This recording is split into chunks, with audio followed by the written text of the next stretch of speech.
আমানু ইত্তাকুল্লাহ। আল্লাহ বলেন, হে ঈমানদারগণ, আমি আল্লাহকে ভয় করো। কারে ভয় করো? কাকে ভয় করো?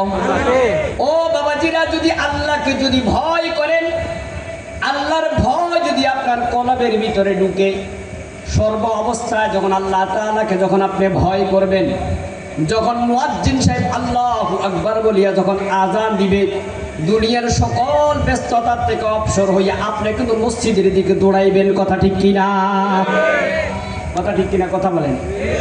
আল্লাহর ভয় যদি আপনার কলবের ভিতরে থাকে, তাহলে আপনি অন্য কোথাও বাদ দিয়া যখনই মুয়াজ্জিন সাহেব আল্লাহু আকবার বলছে, তখনই আপনি মসজিদের দিকে দৌড়াইবেন।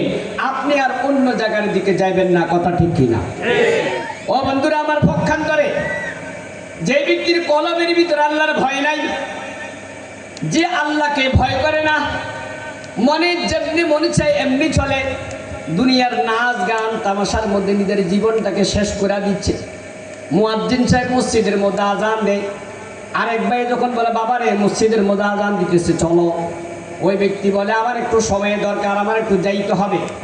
ওই জায়গার মধ্যে গিয়ে নামাজ পড়তেও পারে, নাও পড়তে পারে। কথা ঠিক কিনা? কথা বলেন, আছে কিনা এরকম?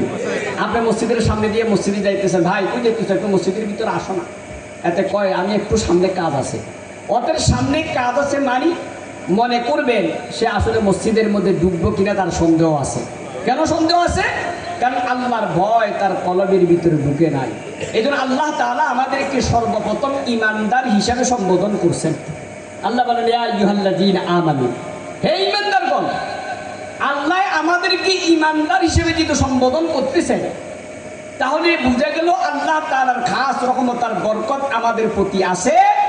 ওই মোতাবেক যদি আমরা আমাদের জীবনটাকে ব্যবস্থা করতে পারি, আল্লাহ বলেন, বান্দা তুমি কবরের মধ্যে আসা দেরি, আমি আল্লাহ তাআলা তোমাকে জান্নাত দিতে দেরি করবো না। বলেন